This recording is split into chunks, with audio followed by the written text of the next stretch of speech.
Woman who is alleged to have killed this guy and the former boyfriend who died of an overdose himself. I did. Why was that?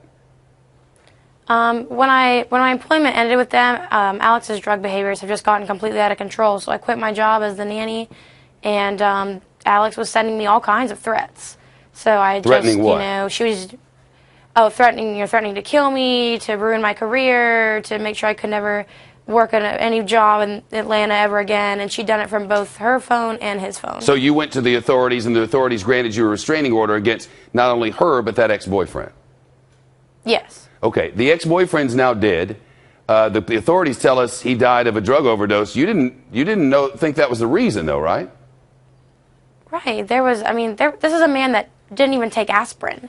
So to hear that he died of a drug overdose was insane. So wait, now she was taking heroin, and as far as you knew, she'd been taking heroin all along. But when she was in the relationship with this other boyfriend who died of a heroin overdose, he never touched any drugs?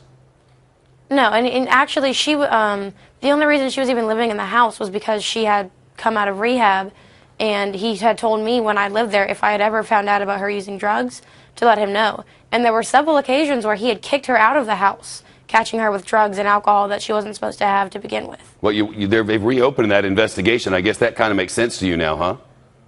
Yes. So what are your thoughts on that? I think that heroin is a powerful drug. So to hear that, she was, disregarding any, she didn't really care about any other people that had passed away from this, to hear that she was very calm during these deaths of both of these men, on the 911 call that she had for the man here in Georgia and the video surveillance for the man in California, I'm not surprised. Heroin makes you like that. To hear that when I was viewing Dean's autopsy, it said that he had oxycodone in his system and alcohol.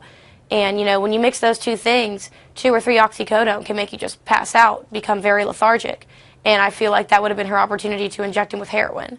So, I feel like she had something to do with this, and I hope the investigators find some sort of connection. Were you scared of her? I was a lot bigger than her. This is a girl that's, got a skeleton-style physique. She looks like a bone. She looks like a bag of bones with skin stretched over her. So I'm a lot bigger than her. And yet you wanted a restraining order against her. Well, yeah, anyone that makes death threats. But I just really wanted the threats to stop because they were obnoxious. They were annoying.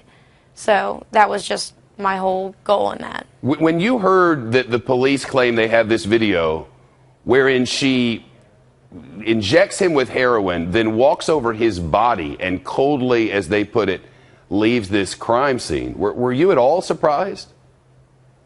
It's just surprising in general, but I think this really sheds some light on the power of heroin. If you look at